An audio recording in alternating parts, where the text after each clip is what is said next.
Not everything was better in the good old days. In the 19th century, you were a lot more likely to die from diseases like whooping cough and diarrhea, and from war, and kind of from life in general. But some things were for sure a lot better back then, like mm, like our ozone layer for one, and our rainforests and coral reefs. And on the personal side, people often had stronger connections in their communities. Okay, that list was actually hard to come up with. But those old schoolers really had some things figured out about money too. Probably because they had to, because there's literally no middle class. There was just a ruling class with funny clothes, the growing factory owning industrialists, and the slum living servant class with basically no clothes. But hey, if you can't learn something from dead people from 200 years ago, then you have no imagination. My name is Brandon. I have a master's degree in finance, and I want to see everyone succeed financially. So let's roll the part of the video where I use my imagination station to help us learn more about money from those who came before us. But not before this sponsor segment, because actually, just kidding. I have no sponsor. But I'm really proud because I basically sponsored this video myself by working on it for free. So thanks me for making this video. First up, if it ain't broke, don't fix it. And if it is broke, do fix it. Today we have such a throw it out, just replace it mentality. And for good reason. It's easier, it's more convenient. Take this crazy example. If you were to take your broken AirPods into a genius person at an Apple store, the cost of paying a technician to take them apart, diagnose the problem, and then have the repair conducted is actually going to be more expensive than them just chucking the broken pair out and giving you a brand new pair. One that's been manufactured and shipped from all the way around the world. Maybe minus some tariffs. Of course, they'll first use their most powerful diagnostic tool, the power cord, to make sure you haven't just let the battery run out. But if it's not that, they save money just throwing them out and giving you a new pair. That's the magic, the wasteful magic, of our modern society. Both complicated electronics aside, there are some big areas where we can think about repair before the garbage can, and it can save us money in the process. A big one is clothes, and specifically the items with higher price tags, like jackets and sweaters. Maybe some buttons or a zipper just need a quick sewing job. You can DIY or pay for this work pretty cheap. Keep those spare buttons you get on sweaters around, and you can buy multiple colors of thread and a set of needles for like $3. I've got a little sewing kit like that, and I've used it a bunch of times over the years. I even fixed a friend's backpack with it when their zipper broke. Durable leather shoes and boots that aren't designed to fall apart in 8 months like all my sneakers apparently are, might just need a new sole put on them, but they're probably perfectly fine to wear for years and years. That's that kind of buy it for life mentality. Get something really durable and keep up on the regular maintenance so you won't need to replace it every year. It also helps when things are simpler and not so complex and computerized. If the dishwasher wasn't working in 1845, you just encourage them to get back to work.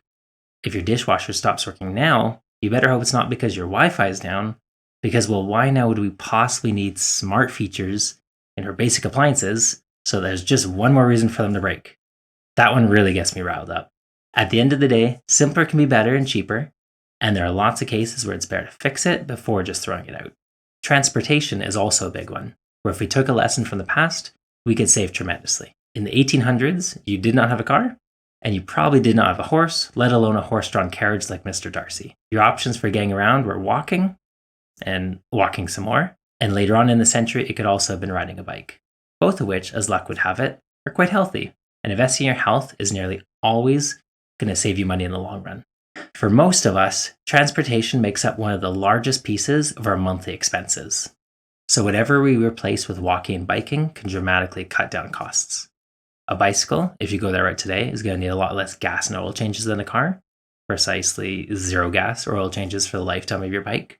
And while the average new car payment is now pushing $740 a month, the average person just buys a bike outright with less than a single month's car payment. On top of that, there's the option of public transportation. City infrastructure isn't a personal finance thing. At least, as an individual, it's hard to make big, meaningful changes to a whole city, but living in a place with access to reliable public transportation has major financial benefits. For you, as you may be able to rely on a car less, or not at all, and cars can very easily become money pits. You can think seriously about transit access when you're moving to a new home. Or what about moving so close that you can walk to work or to school? For your kids, as they may need to get around to university, to new jobs. For employees, there's a big benefit. I know as a business owner, I would have been able to target a broader pool of applicants if we had more frequent and convenient bus or train access to my office building. And when you vote, you can think about how public transit makes getting around much more affordable for everyone. Do you like driving? I personally do. Do you like traffic jams? I sure don't. Here's where I'm at. Even if I'm not going to take transit personally this year, if I can influence and vote for more bus routes, that means more people can choose that as a cheaper option, and that means less cars on the road for me, less time wasting money just sitting there in a lineup of cars, and that's real savings for me. Also, I think it's good to support others with more reliable transit service. More people are able to get around for cheaper and potentially take on jobs and opportunities they otherwise couldn't. In 1845, countries understood this, except it wasn't cars versus buses, it was carriages versus streetcars. Streetcars, in the beginning pulled by horses and mules, sure transported a lot of people quickly down main streets all around America and Europe, and they did so affordably. If you can replace car trips with walking, biking, and the bus, that means not needing so many dang cars per household. I get it. Things, work, school can be far away, but some things can be done via other modes of transportation, ones that don't cost as much in gas and financing, and that are also good for your heart health. Let's put this in perspective. 1 in 5 US households now has 3 or more cars. If you could possibly reduce that by 1 car, that could mean $740 less in car payment every month, $200 savings in insurance, and $150 less in gas. That's $1,090 in savings every month, or $13,384 savings each year at 5% annual interest. And if you can do this consistently, needing one less car for 30 years, that could save you $907,000. Could save you more too, as I don't think cars or insurance are going to get any cheaper. I'm not here to tell you that you should save a house worth just by driving less, but it's at least worth spelling out the reality. Next up to save, what people did in the 1800s is they worked very close to their homes. For better and for worse, for most of history, our workplaces and our homes were a lot closer together. Sometimes they were the same thing. Living on the farm or when your factory job also had you crammed into factory-provided housing. That's not quite the appeal of work from home we see today, but that meant time savings and the cost of transportation dramatically cut down. Charlie and the chocolate factory workers all lived close to the factory, making biking, walking, and limping on their one good leg to work much more affordable, and that was sweet. Another thing people did in the mid-1800s, and have done for nearly all of human history, is found their work through apprenticeships and on-the-job training. You're most likely to end up doing the work your parents did, or what another relative did. Your dad was a carpenter? Well, it looks like you'll be a carpenter too. No 4-year degree costing you $150,000 in debt that you can't even shake in bankruptcy. Instead, it's effectively free on-the-job training and getting to work right away. Now, this won't work for everyone, and certainly not every career. I want my doctor to have gone through lengthy medical school before they cut into me. And I want the engineers orchestrating the bridges I drive on to have been rigorously taught over many years. But even those jobs with precise professional qualifications come with so much on-the-job training. And then think about all the careers out there that really don't need a formal education, or at least not the insanely expensive bachelor's degree. Sales jobs are consistently one of the highest paying, with effectively no pay ceiling, and low barriers to entry. That means you don't need qualifications to get started.